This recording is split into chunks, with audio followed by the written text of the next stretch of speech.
17, 18 minutos y le damos la bienvenida a Daniel Rosso. Él es sociólogo, es periodista y además es director de la 530. Y hoy se estrena en este programa como columnista. Así que, Daniel, te damos la bienvenida por partida doble, acá todo el equipo de La Vuelta Completa. Hola, ¿cómo estás, Andrea? ¿Cómo están todos y todas? Uy, qué responsabilidad. ¿Por qué? No, relax. Estamos muy contentos de que te sumes a la vuelta y de que podamos tener, tu mirada sobre este momento que justamente es tan rico, ¿verdad? Para que podamos analizarlo, porque están las cartas sobre la mesa, ¿verdad? Sobre lo que está pasando dentro del Frente de Todos concretamente, las cuestiones vinculadas con las distintas miradas que están conviviendo hoy en el Frente de Todos, la necesidad de la unidad del Movimiento Nacional y Popular, ¿verdad? Eso nos habías contado hace 2 o 3 semanas cuando conversamos con vos.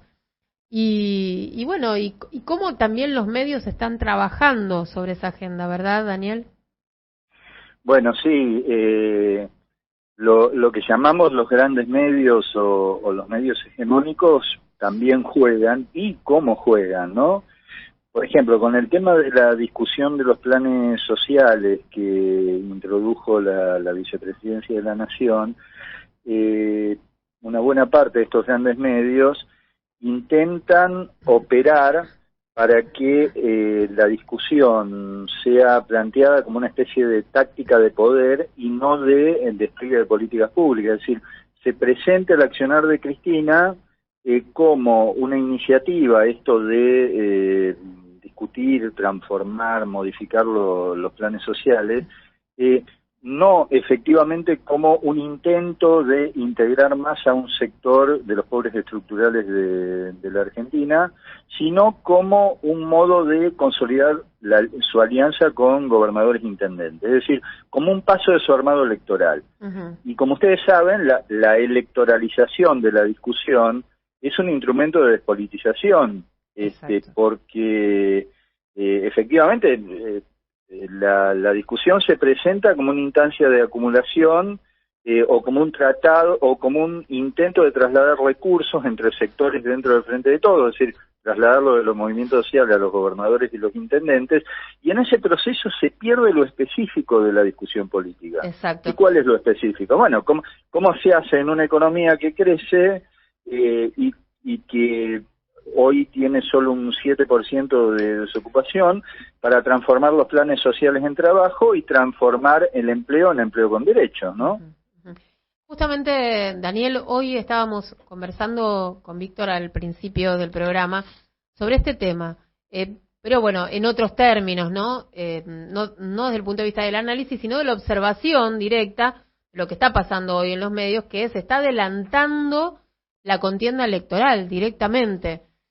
Hoy los medios están directamente titulando acerca de que va a haber PASO en el Frente de Todos, que Alberto está habilitando la PASO, que Cristina va a competir a partir de las últimas declaraciones de Andrés del Cuervo Larroque.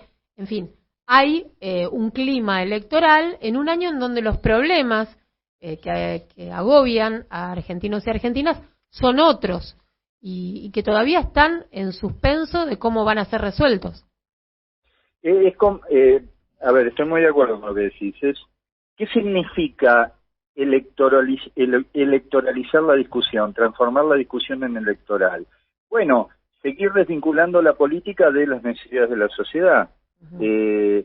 Y eso va en línea con cierta construcción de un escenario antipolítica, pospolítica, etcétera, etcétera. Es decir, si en lugar de discutir lo que planteó la vicepresidenta en términos de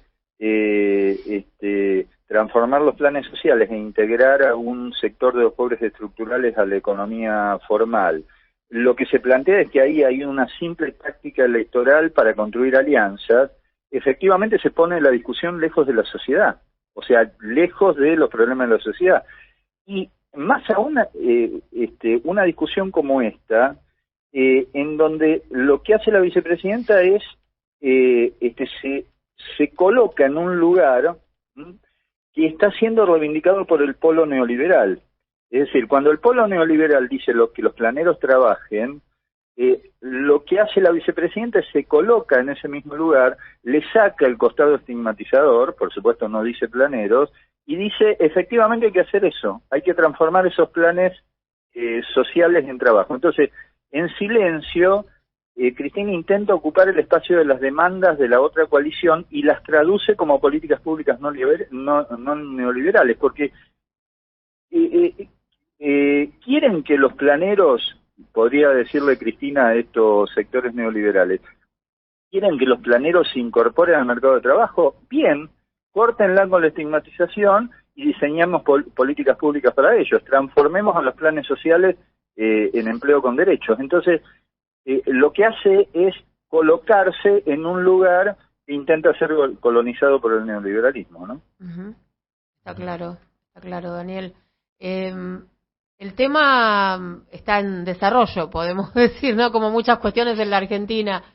¿Y cómo se trae a la agenda este debate de fondo? Porque es como contra los molinos de viento, en parte, ¿no? La pelea con los medios concentrados, por ejemplo. Bueno, sí, y más aún, a ver, yo les diría lo siguiente. Lo que termina pasando, si efectivamente se logra instalar más la dimensión política de la discusión de los planes sociales y no su dimensión electoral como quieren instalar estos grandes medios, si se logra eso, lo que se hace es se deja en evidencia al periodismo hegemónico y a la política neoliberal que demanda que los, entre comillas, planeros trabajen, pero en realidad no les preocupa mucho que lo hagan, que trabajen, porque lo que quieren es seguir denunciándolos. Claro. Incluso más, yo te diría que necesitan que no trabajen para poder denunciarlos porque no trabajan, porque la denuncia para este neoliberalismo moral no es solo un instrumento de la política, es la política misma. Por lo cual me parece que ahí hay... Digo, a ver, ¿qué es lo que me parece que pone en escena la vicepresidenta? Bueno, que efectivamente hay un modo de no solo no retroceder ante la agenda que el neoliberalismo plantea, sino que hay un modo de invadir esa agenda y cambiarle el sentido y efectivamente decirle, está bien, ustedes no quieren los planeros, bueno, quitémosle el componente estigmatizante a planeros, digamos que son argentinos y argentinas que sufren una pobreza estructural, y pongámonos de acuerdo, efectivamente transformemos los planes sociales en empleo con derechos, hagámoslo. Por lo cual, es una operación, me parece, muy fuerte, muy interesante, de no solo no retroceder ante el neoliberalismo, sino que intentar ocuparles las agendas, ¿no? Sí, coincido plenamente con vos, Daniel, pero además recordemos que esos planes sociales que el neoliberalismo tanto condena, es funcional a la implementación de sus políticas económicas, porque son políticas económicas que dejan mucha gente afuera, así ocurrió durante el macrismo, y no tiene por qué cambiar porque pasa lo mismo en todos los países, y esos planes sociales actúan como parche de contención para facilitarles la gobernabilidad. Entonces, de alguna manera, no solo les roba la agenda, sino que los deja en evidencia de que, en definitiva, para ellos es fundamental, para sostener ese modelo económico, tener precisamente ese parche económico que significa este sistema de planes sociales para el neoliberalismo, ¿no? Y ni hablar que nos desvía de la discusión, como también nos desvía de la discusión, y ahí te tiro otra para verla, porque coincido plenamente con lo que decías vos, que es el INDEC acaba de decir, hace un rato, hace unas horas, que el salario en abril creció un 5%, y por lo tanto volvió a perder con la inflación, que fue de un 6% en abril. Esos son los temas que están en agenda y no los temas electorales para la gente, tengo la sensación, ¿no? Ir al súper y no poder comprar. Por supuesto, a ver, que los salarios crezcan por debajo de la inflación, lo que quiere decir es que se sigue profundizando ese fenómeno en la Argentina, en donde aumenta el empleo y aumenta la pobreza en simultáneo, ¿no? Y eso es consecuencia Mira, hay un libro que yo siempre recomiendo mucho que se llama Realismo Capitalista de Max Fisher, que ahí Fisher lo que dice es que lo que hace el nuevo capitalismo es trabajar sobre sus bordes para eliminar los bordes, o sea, de tal modo que si vos tenés un capitalismo sin borde, quiere decir que tenés un capitalismo sin exterior, es todo capitalismo. Bueno, lo que hay que decir es que sectores crecientes que se quedan afuera del consumo, que se quedan en los límites del consumo, son excluidos. Y ahí hay dos posibilidades, o sea que no están dentro, están más vale afuera, están excluidos. Y con esa exclusión vos podés hacer dos cosas.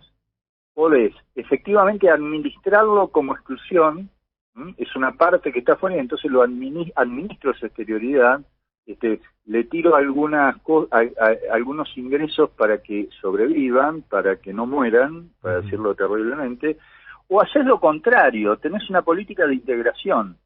Ahora, vos no podés integrar esos sectores de la sociedad marginados si en simultáneo no modificás la política económica global.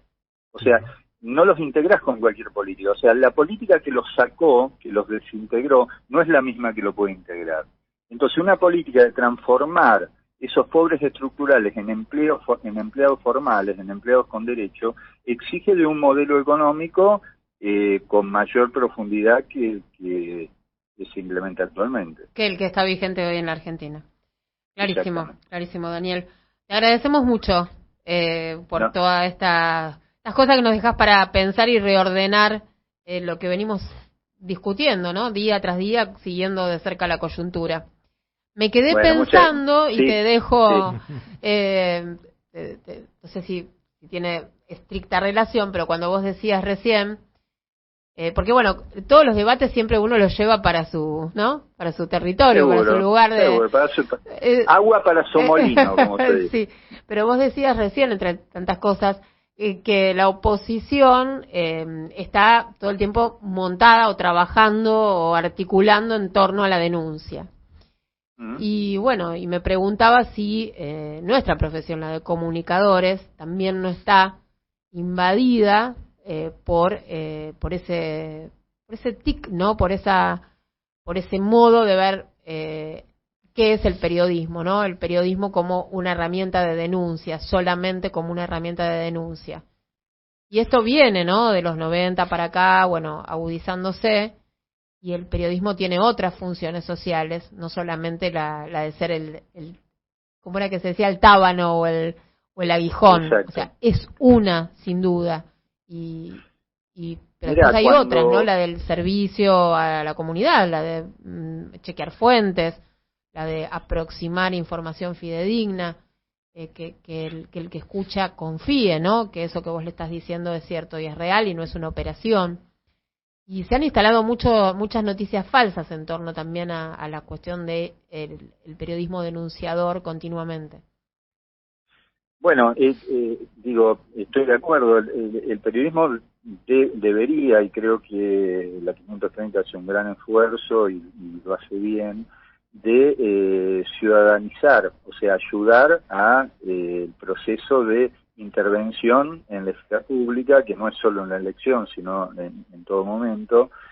Y por el otro lado, ustedes fíjense que la moral excluye, cuando la moral sustituye a la política, el discurso moral excluye, porque si vos decís que el otro es alguien que miente, que mata o que roba, no estás discutiendo con ese otro, le estás aplicando categorías para excluirlo. Entonces me parece que lo interesante es pensar más en términos políticos que en términos de moral zafada, ¿no? Bien. Gracias, Daniel. Un gustazo. Muchas gracias a ustedes. Gracias. Un abrazo grande. Hasta la próxima. Daniel Rosso en La Vuelta Completa.